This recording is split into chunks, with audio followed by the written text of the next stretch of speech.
Hey, fourth graders. Mr. Klingon back with another chapter of Remember the Stars. So, if you remember, we left off in chapter 10, which was called Let Us Open the Casket, when some German soldiers showed up and they were about to try and open up the casket, which we know does not contain the body of Great Aunt Bertie. That was a make-believe lie. And Mama, being super tricky, lied and told the soldiers that the body had a disease called typhus. And in that way, they were able to trick the German soldiers so they wouldn't want to open up the casket. So, we're now in chapter 11. Will we see you again soon, Peter? Anne-Marie blinked. Across the room, she saw Ellen, too, peering into the narrow wooden box in surprise. There was no one in the casket at all. Instead, it seemed to be stuffed with folded blankets and articles of clothing. Peter began to lift the things out and distribute them to the silent people in the room.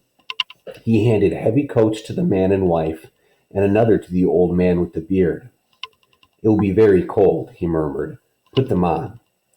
He found a thick sweater for Mrs. Rosen and a woolen jacket for Ellen's father.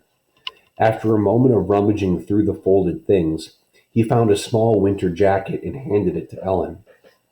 Anne-Marie watched as Ellen took the jacket in her arms and looked at it. It was patched and worn. It was true that there had been few new clothes for anyone during the recent years, but still, Ellen's mother had always managed to make clothes for her daughter, often using old things that she was able to take apart and refashion in a way that made them seem brand new. Never had Ellen worn anything so shabby and old. But she put it on, pulled it around her, and buttoned the mismatched buttons. Peter, his arms full of the odd pieces of clothing, looked toward the silent couple with the infant. "I'm sorry," he said to them. "There's nothing for the baby." "I'll find something," Mama said quickly. "The baby must be warm." She left the room and was back in a moment with Kirsty's thick red sweater. "Here," she said softly to the mother. "It will be much too big, but that will make it even warmer for him." The woman spoke for the first time. "Her," she whispered. "She's a girl. Her name is Rachel." Mama smiled and helped her direct the sleeping baby's arms into the sleeves of the sweater. Together they buttoned the heart-shaped buttons. How Kirsty loved that sweater with its heart buttons, until the tiny child was completely encased in the warm red wool. Her eyelids fluttered, but she didn't wake. Peter reached into his pocket and took something out. He went to the parents and leaned down toward the baby. He opened the lid of the small bottle in his hand. "How much does she weigh?" Peter asked. "She was 7 pounds when she was born," the young woman replied. "She's gained a little, but not very much. Maybe she weighs 8 pounds now, no more." "A few drops will be enough then. It has no taste. She won't even notice." The mother tightened her arms around the baby and looked up at Peter, pleading. "Please, no," she said. "She always sleeps all night. Please, she doesn't need it. I promise. She won't cry." Peter's voice was firm. "We can't take a chance," he said.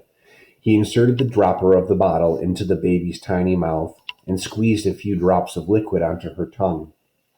The baby yawned and swallowed. The mother closed her eyes. Her husband gripped her shoulder. Next, Peter removed the folded blankets from the coffin, one by one, and handed them around. "Carry these with you," he said. "You will need them later, for warmth." Anne-Marie's mother moved around the room and gave each person a small package of food.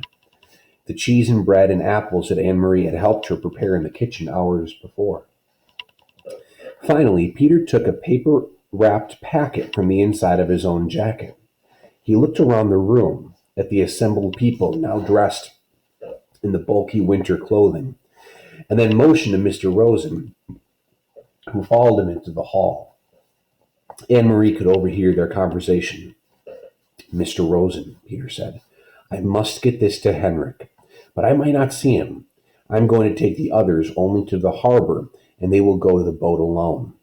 I want you to deliver this, without fail, It is of great importance." There was a moment of silence in the hall, and Anne Marie knew that Peter must be giving the packet to Mr. Rosen. Anne Marie could see it protruding from Mr. Rosen's pocket when he returned to the room and sat down again.